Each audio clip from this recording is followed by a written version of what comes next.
tidak? Bahkan diberi nama di situ. Ada Osurio itu yang bernama Joseph. Sekeluarga loh. Kok bisa mirip? Kan 1 berbanding 30.000 kemiripan ini. Yosua bar Yosef. Maryamnya ada 2. Diteliti yang satu, yang Maryam yang satu tidak ada hubungan darah dengan Yesus. Tapi mereka satu keluarga. Maka indikasi ini menurut para ilmuwan ini mereka suami istri. Yudah ben Yesus ada anaknya.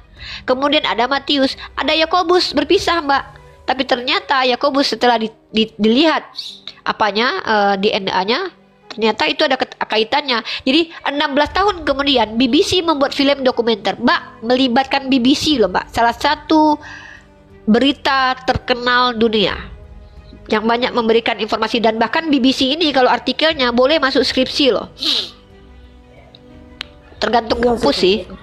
Nah, artinya dipublish sama dunia. Waktu itu mungkin saya belum lahir ini.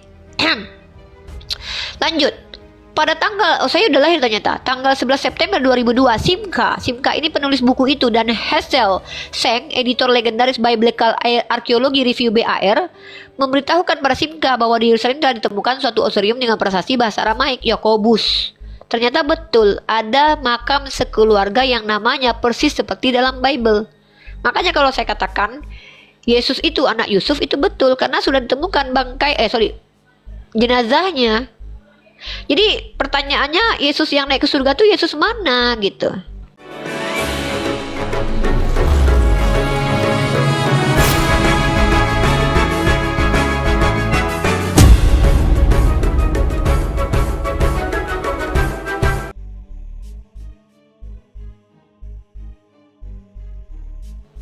Itu yang kami pertanyakan umat Islam.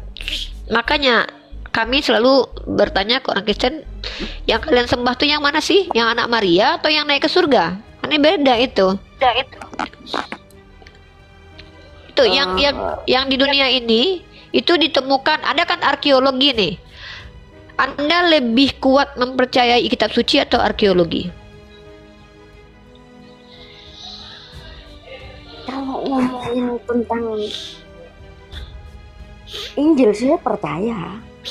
Oke, apa alasan Anda sebagai seorang arkeolog, di mana setahu saya arkeolog ini adalah orang yang mendapatkan pengetahuan dari hasil penelitian, hasil uji lab, hasil uji menggunakan ilmu kaidah ilmu, maka kemudian setelah menjadi sebuah teori, kemudian teori itu tak terbantahkan akan bertahan menjadi kebenaran.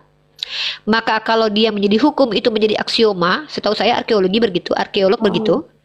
Dan saya tahu arkeologi ini tidak absolut juga, karena itu juga tafsiran. Saya juga belajar Mbak sedikit-sedikit.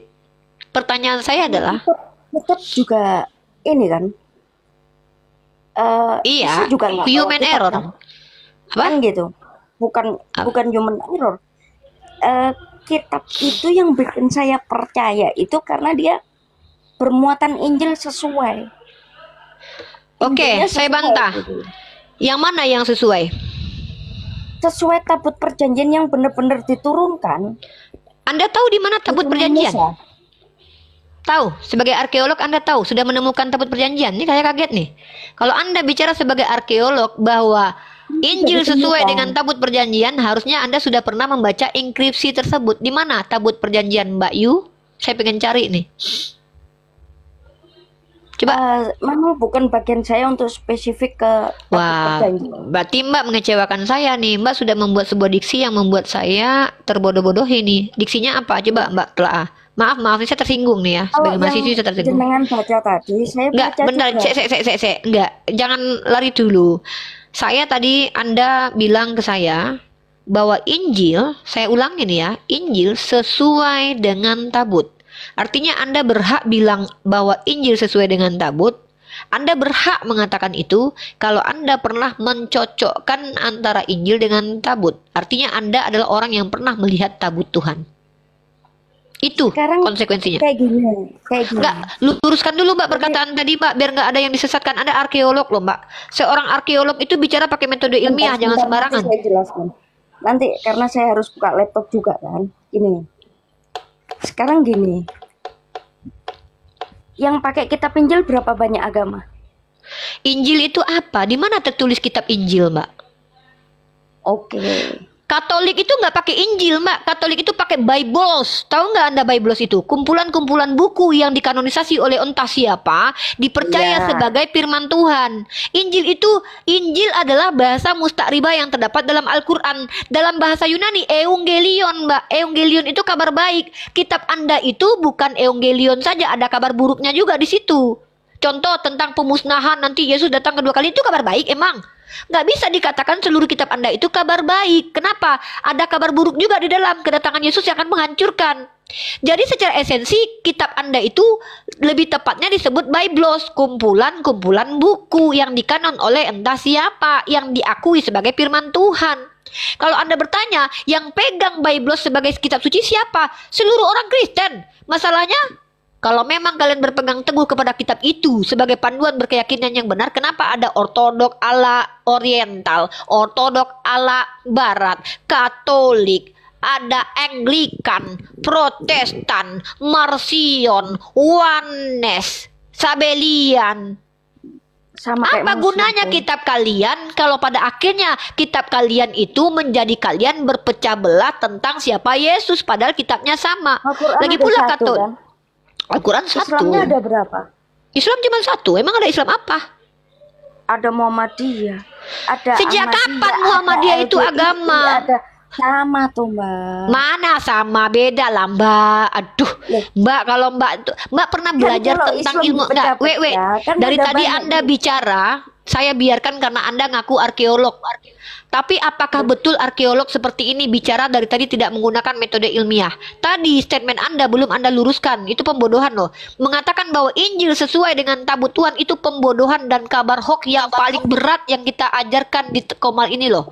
Maka saya minta Anda klarifikasi dulu itu. Sekarang Anda bilang bahwa Muhammadiyah itu adalah Islam yang berbeda dengan Islam lain. Itu juga pembodohan bahkan fitnah.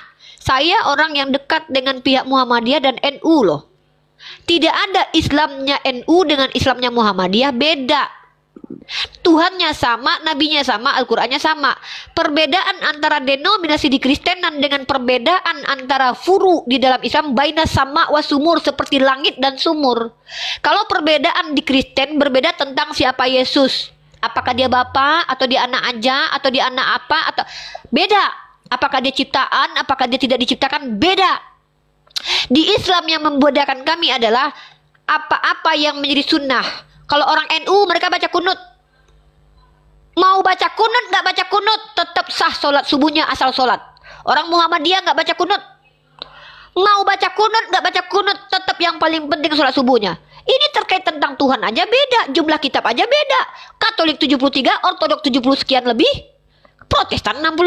Lalu Anda katakan sama. Muhammadiyah Al-Qur'annya sama dengan NU.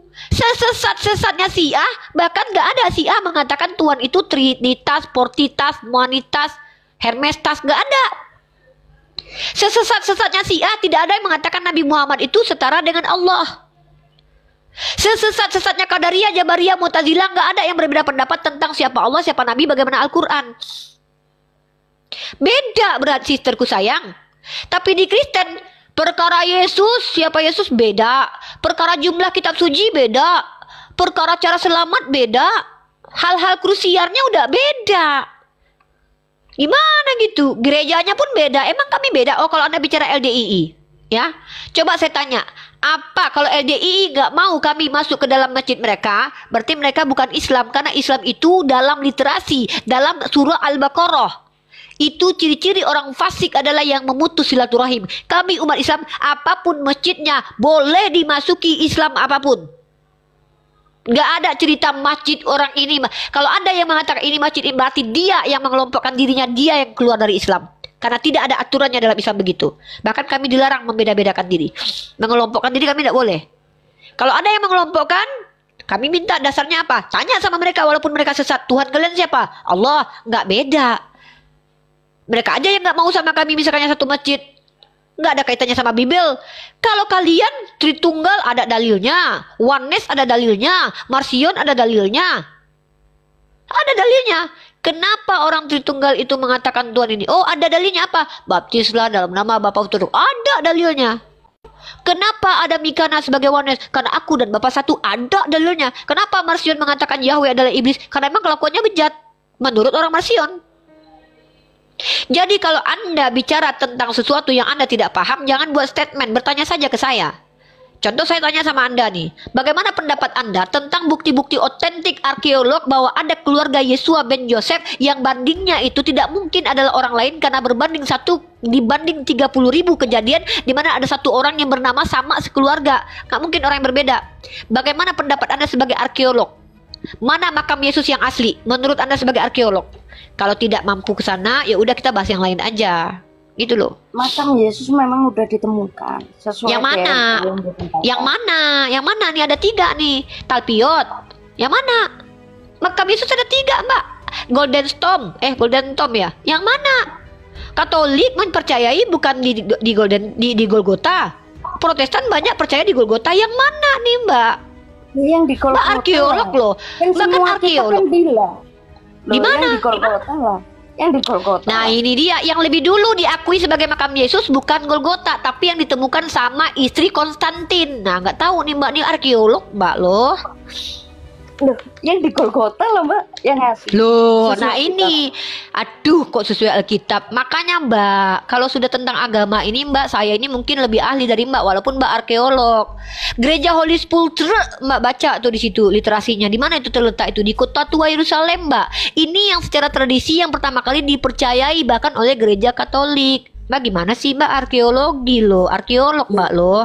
Tradisi gereja Katolik Barat Timur. Dengar dulu nih, saya ngajarin Mbak nih supaya bicara tuh nggak pakai asumsi kita. Kita bicara tuh pakai data agar kita tidak memperbodoh rakyat Indonesia Mbak. Kita malu sama warga negara Indonesia semua Mbak. Masa mereka udah malas baca kita perbodoh-bodohi lagi?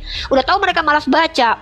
Mereka tuh dapat bacaan tuh dari saya yang baca misalkannya. Harusnya mereka senang tuh. Masa Mbak bodoh-bodohi mereka? Kasihan loh. Udah banyak mama-mama Facebook yang bodoh itu bikin konten gak bermanfaat tuh. Udah banyak anak-anak kecil kita yang melakukan kejahatan-kejahatan tuh. Masa kita bodoh-bodohi lagi mereka? Kita cerdaskan mereka lah Mbak. Mbak kan arkeolog, saya mahasiswi. Mbak, gereja itu bukan cuma satu. Gereja makam Yesus bukan cuma satu. Mbak baca, tradisi gereja Katolik Barat dan Timur sama-sama sepakat bahwa letak penyelipan Yesus ada di Bukit Golgota. Dan juga kuburnya ada dalam komplek gereja Holy Sepulchre ini. Tapi kemudian Mbak baca nih, yang di luarnya nih, baca nih, saya tunjukkan nih ya. Kemudian ini pada masa sekarang berada di komplek di mana terdapat gereja Santo Helena. Nih Helena nih adalah Mbak kan tahu Helena? Tahu Helena siapa? Iya. Masa tidak mungkin arkeolog nggak tahu siapa Helena? Arkeolog kalau ngaku arkeolog ada mau Islam, Kristen, Yahudi, Hindu, dia harus tahu siapa Helena. Kalau ada seorang arkeolog tidak mengerti siapa Helena, ini agak dipertanyakan nih ke arkeologannya ini. Kenapa gitu? Ya Mbak, paham. Bentar ada tamu. Itu tadi nyapa bentar ya. Tak dengar Mbak ngomong. Ya, Mbak, sorry, saya tidak mau merendahkan Mbak. Mbak tahu Helena nggak? Mbak tahu Helena? Iya pernah baca Mbak. Bentar ada tamu, bentar ya. Pak oh yaudah. Iya Pak, Mbak sama Pak RT aja dulu. Bukan Helena Gomez guys, Helena keluarga Konstantin. Kalian tahu nggak siapa dia? Dia dianggap sebagai arkeolog pertama di dunia karena dia mengklaim menemukan makam Yesus. Kalau ada arkeolog nggak tahu siapa Helena, saya bingung nih. Bukan Helena. Ya. Jadi ada gereja Santo Helena. Helena ini, kalian tahu nggak? Helena itu jadi santo di orang Katolik. Sama seperti Konstantin jadi santo, jadi orang suci. Ya, padahal mereka berdua tuh penyembah pagan. Bahkan ada cerita dalam Book of Jerusalem, Helena ini dulu mengerikan sekali loh. Ngeri dia nih. Ya. Nah, kemudian kita lihat di sini, gereja Holy Sepulchre itu belum ada. Pembangunan gereja makam Yesus, gereja Holy. Aku nggak tahu cara menyebutkannya. Dibangun sebagai situs sejarah dan situs peringatan kehadirannya yang bersejarah. Dan Golgota itu masih seperti adanya terletak di luar tembok Yerusalem. Maka tidak benar jika dikatakan bahwa lokasi Golgota itu ada di dalam tembok kota Yerusalem. Nah, itu yang pertama ya, yang diklaim secara tradisi makam Yesus. Halo Yesus dalam ini ya, diam dulu ya Dek, nanti baru ngomong. Nah, yang kedua adalah ada namanya Garden Tomb. Pada abad ke-19, ingat pada abad ke-19 terdapat keraguan dari banyak umat Protestan terkait Holy Sepulchre itu tadi. Gimana nyebutnya itu? Holy Sepulchre adalah tempat makam Yesus, dan Yesus dimakamkan tak jauh tempat dari dia disalibkan. Jenderal Charles George Gordon, seorang Protestan, menemukan bukit karang di dekat gerbang Damaskus yang menyerupai bentuk tengkorak yang berarti Golgota. Tempat ini dinamai The Garden Tomb, itu makam kedua Yesus. Ya. Nah, kemudian baru-baru ini tahun 2007 ada para ahli arkeolog mengaku bertemu makam keluarga Yesus. Yaitu di situ yang saya jelaskan tadi. Secara arkeolog tertulis namanya di situ. Makanya saya tanya sama Mbak sebagai arkeolog, gimana pendapatnya terkait penemuan keluarga Tuhan ini? Maka pertanyaannya, kalau ini betul-betul secara DNA betul adalah orang yang ditulis dalam Bible, lalu yang naik ke surga siapa? Kok masih ada mayatnya di dunia gitu? Nah, mungkin Mbak di-mute dulu, Mbak ngomong sama Pak RT dulu. Saya ke Wilsu dulu. Halo Wilsu, how are you? I'm fine. Lama nih gak ketemu nih Wilsu, nih kemana aja? Lama juga sama Bang Nandar juga. Apa kabar Bang Nandar? Lama tak jumpa. Iya. Sehat ya, Dek? Sehat walafiat. Oke. Gimana? Masih jadi Kristen? Kristen lah. Oh, masih Kristen. Oke, gimana? Mau menanggapi Menarik apa? sih, Kita lagi bahas makam Yesus atau The Jesus memang Family ini Tomb. pembahasan menarik, dan buat saya ini memang hal yang baru ya. Bukan juga baru, tadi juga sudah ini aku nonton Uniriva ini sudah sekitar 20 menit lebih. Jadi saya juga searching juga tentang hal ini ya. Ini pandangan saya. Ini aku cuma ingin pandangan saya. Kalau misalkan ada ngomong kayak Uniriva bilang, oh ada 3 makam, itu kan secara historis sejarahnya mungkin Uniriva secara datanya punya. Cuman kalau bagi kita orang Kristen, kita itu punya dasarnya di Alkitab. Kalaupun untuk membuktikan hal yang Uni sampaikan melalui data yang Uni punya, itu saya sudah searching tadi, saya sudah cek tadi, itu kalau nggak tahu itu tahun 1980 ya. Cuman itu ada pembatalan sehingga yang menulis itu kayaknya di penjara ya. Kayaknya, cuma nggak tahu ya. Ya, kalau kita belajar ya, kalau kita meneliti tentang bagaimana perkembangan Kristen, coba ya. Yesus sendiri mengatakan orang-orang yang benar di kalangan Kristen itu akan dianatema. Kamu percaya itu? Yang bagaimana nih? Orang-orang benar, Yesus mengatakan dalam kitabmu bahwa orang-orang justru yang benar itu yang akan dianatema. Artinya orang-orang benar ketika menyampaikan kebenaran itu akan dihakimi. Contoh, korban-korban kejahatan doktrin gereja, Hipatia, Galileo, Kopernikus, bahkan orang-orang yang mengaku berbeda pandang dengan Katolik itu mati mengenaskan. Artinya adalah kalau kita bicara orang-orang yang memiliki informasi menggemparkan dan merubah doktrin satu agama yang mana mayoritasnya adalah mereka, bisa tidak orang tersebut diinkuisisi? Saya akan jawab by sejarah. Dari tahun 12 sekian sampai 18 sekian, inkuisisi itu dibenarkan 600 tahun kurang lebih, karena dianggap itu adalah cara terbaik mengatasi bidat-bidat. Artinya apa? Kalau terjadi anatema terhadap orang yang mengguncang dunia kekristenan, walaupun dia menggunakan kaidah ilmiah, dia dibunuh sekalipun. Itu hal yang lumrah di kekristenan. Karena contoh, anak baptis mempertahankan imannya dibakar hidup-hidup sama John Calvin. Siapa orang-orang yang merasa benar kemudian bisa membuktikan kebenaran ilmiah apa yang dia sampaikan yang tidak dibunuh di Kristen? Isaac Newton itu seorang yang tidak menganut paham Tritunggal. Bagaimana dia bisa menemukan ilmu gravitasi? Artinya apa? Memang secara sejarah doktrin Kristen tidak berpihak kepada ilmu pengetahuan dan sains. Itu fakta. Itu bukan fitnah dari saya. Ya itu memang fakta, karena ya memang fakta unik. Cuman kan yang yang saya sudah bilang tadi, meskipun memang ada beberapa secara sejarawan atau secara ahli ya, arkeolog menyampaikan itu, tapi bagi kita orang yang beriman kepada dasar kita ya, tetap itu mungkin tidak kita gunakan, tetapi kita juga harus berakal dan berilmu bagaimana kita merespon tentang teori-teori yang membumingkan hal-hal yang ya itu ya, otomatis kita juga harus buka pikiran bagaimana cara kita mengetahui itu, sampai-sampai kita harus tahu kebenaran apakah yang diteliti ini benar-benar fix sudah benar apa tidak. Kita itu berarti kamu orang kritis ya. Oke, sekarang saya tanya, bagaimana cara Willy Su membantah tesis itu? Metodenya apa? Metodenya seperti yang saya sudah bilang tadi, saya sudah searching dan saya temukan bahwa peneliti itu kan sudah dipenjara, Uni, yang The Jesus Family Tomb itu. Kan Paulus juga pernah dipenjara. Parameter orang dipenjara itu bukan karena dia nggak benar, karena memang dia bertentangan dengan Uni gunakan parameter kayak Paulus, ini kan mengenai pribadi seseorang yang mungkin dulunya ya. Bukan, Paulus itu karena bertentangan doktrin dengan orang-orang kebanyakan, makanya dia dipenjara. Kamu jangan gitulah, jujur lah, Dek. Kan sudah saya bilang, jangan membawa parameter yang gabrul kemudian. Kenapa? Kamu tahu tidak, Buya Hamka itu pernah dipenjara dan kemudian dikeluarkan, bahkan Soekarno minta jenazahnya dibawa sama Buya Hamka loh. Jadi orang-orang benar itu baik sejarah. Yesus itu orang benar loh, tapi mati disalib. Jangan bawa parameter yang keliru lalu kamu ambil kesimpulan seolah-olah parameter itu menguatkan argumen kamu, karena parameter itu sudah hancur. Jangan katakan gini. Ya jadi mentang-mentang dia dipenjara terus dia salah. Maaf Uni, ini bagaimana? Parameternya Uni mungkin positifnya memang benar. Parameter saya tetapi ilmu pengetahuan itu tidak semua orang seperti demikian yang Uni sampaikan tadi. Kalau mungkin Uni beranalogi seperti demikian, tapi setidaknya Uni berpikir umum secara luas. Tidak semua orang seperti demikian.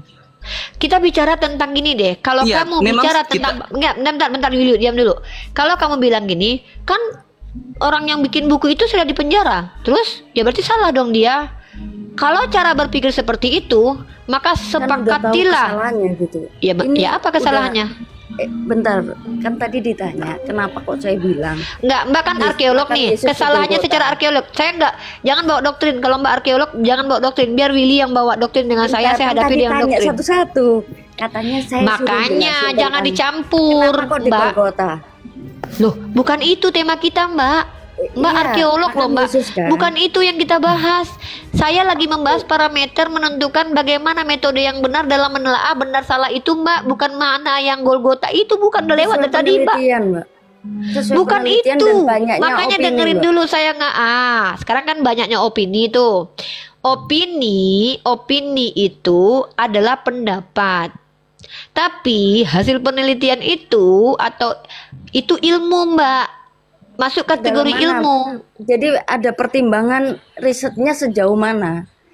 Itu saya tahu, itu metode nanti dulu. Lagi, Mbak. Ya betul, makanya penelitian Mbak membantah itu mana antitesisnya. Coba tunjukkan ke saya, jelaskan ke saya. Tadi diketawain kenapa kok makam Yesus ada di Golgota.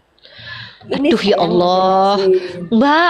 Mbak ngerti nggak metode Mbak sayang metode seperti saya begini deh.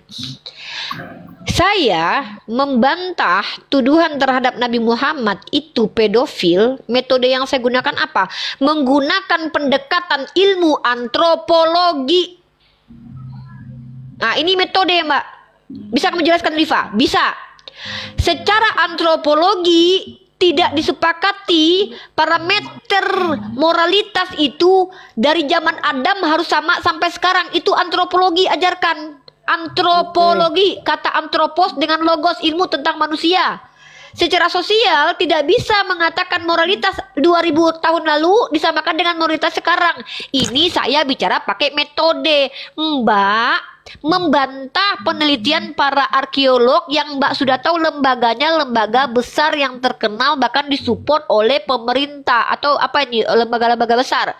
Mbak bawa antitesis ke saya, metodenya pakai pendekatan apa? Gini, sebagai arkeolog, iya, segala opini bisa ditentang melalui pertama, antropologi memang benar, penelitian juga benar. Iya kan, penelitian lebih dalam, dan di sini lebih daleman mana dalam penelitian? lebih jauh. Mbak udah pernah meneliti kenapa ini? dia dimasukkan penjara? Mbak Karena pernah meneliti. penelitian yang salah kan begitu. Coba bisa tunjukkan artikel dan karya ilmiahnya kalau dia melakukan penelitian yang salah karena dia masuk penjara karena itu. Coba saya minta data. Nah, sekarang saya informasi. tanya, dia masuk penjara karena apa? Loh, yang mengatakan dia masuk penjara kalian berdua. Harusnya kalian yang berikan informasi ke saya. Kenapa? Alasannya dan di mana kalian baca? Setelah masuk penjara, segala karya Mbak, jangan ilmiahnya dulu ditarik ceritakan dia kembali, masuk. kan? Mbak, jangan ceritakan dulu segala karya ilmiah yang ditarik kembali. Yang saya minta, tolong tunjukkan literasi. Sama halnya kayak Duh, gini. ya Mbak. Allah, Aku tanya, katanya sama halnya arkeolog. kayak gini. Enggak, Mbak, aku tanya, jangan sama halnya kita ini kayak gini. diskusi ini merusak Muhammad peradaban. pedofil. Mbak tolak melalui antropologi. Benar. Ya. Tapi faktanya seperti apa? Faktanya apa? Apakah kita menutup mata? Menutup Pedofil apa? nggak menikahi anak Pedofil- yang masih merah delima. Tidak. Kenapa? Karena pedofil itu adalah kecenderungan seksual, bukan menikahi anak di bawah umur. Kenapa? Kalau Anda mengatakan pedofil itu adalah menikah dengan anak di bawah umur, Anda harus mengakui secara tradisi, secara ilmu antropologi, seluruh orang Yahudi itu pedofil karena mereka boleh menikahi anak umur 3 tahun, itu masuk dalam halakahnya. Anda arkeolog tapi kok ngaco ngomornya ini. Anda ngaco ini. Anda tahu tidak, arkeolog itu tidak jauh berhubungan dengan ilmu antropologi loh. Ini orang sembarangan kayak gini. Jelaskan satu-satu. Tengah-tengah. Ya, Anda menjelaskan ke saya, Anda aja udah ngaco. Definisi pedofil apa? Ya, Ini orang-orang nih yang saya, kenapa saya keras teman-teman? Kalau kita sudah mengklaim diri kita sebagai psikologi, lalu kita bicara psikologi dan itu bertentangan dengan kaidah ilmu, kita bisa dianggap membohongi gelar akademis loh, dan itu bisa dipidana loh, nggak main-main loh. Kalau Anda ngaku arkeolog dan Anda bukan arkeolog dan terbukti dari semua omongan Anda, bahkan Anda tidak tahu siapa Helena, Anda bisa kami cari. Ya udah, Anda oke. Jelasin satu-satu. Nggak usah saya tanya untuk supaya saya tahu Anda ini arkeolog macam apa. Anda alumni fakultas mana, Mbak? Fakultas apa itu? Coba saya catat. Fakultas mana? Saya sekolah Alkitab. Anda kan arkeolog, Mbak. Kok sekolah Alkitab? Loh, Mbak, sebentar. Anda tuh arkeolog. Kok Iya, sekolah sebentar. Alkitab? Saya belum selesai ngomong loh. Saya sekolah Alkitab di Batu. Saya lulusan dari Batu Arkeologi. Salah satu dosen saya, Batu Nurseno. Batu Arkeologi. Batu Arkeologi. Lulusan mana katanya Uni? Batu Arkeologi. Aku cek dulu. Tahan dulu. Apa? Batu itu? Di Batu Malang Apa maksudnya? enggak. Bentar. Nama kampusnya apa, Mbak? Biar saya cek dulu. Saya adalah mahasiswi. Saya tidak terima penipu loh. Saya dosennya. Arkeolog. Waduh, Batu Andesit itu apa? Hei. Saya juga arkeolog saya di Malang. Hei. Nah, Ustadz Ari bagian arkeolog juga? Saya sejarawan saya. Ada sejarawan kami di sini. Itu makanya dari tadi saya ngobrol ini apa ya, makam Yesus, kemudian batu-batu yang tidak lapuk karena Bukan, hujan. Ustadz. Gini, karena Ustadz. siang. Itu batu apa namanya? Ayo. Iya. Waduh. Coba batu apa tuh? Coba tanya sama dia. Ketika ada uji karbon, yang diuji apanya? Jangan kayak kiamat. Ngaku S2 saintis, giliran ditanya uji karbonnya kenapa itu? Sebelum Anda masih juga sudah ada. Nggak ngerti kau, yang diuji bukan tulisannya, yang diuji itu adalah bahannya. Karena bahannya itu yang bisa diketahui dipadankan dengan jumlah karbon segala macam tuh. Aku bukan saintis loh, bukan arkeolog, tapi aku belajar.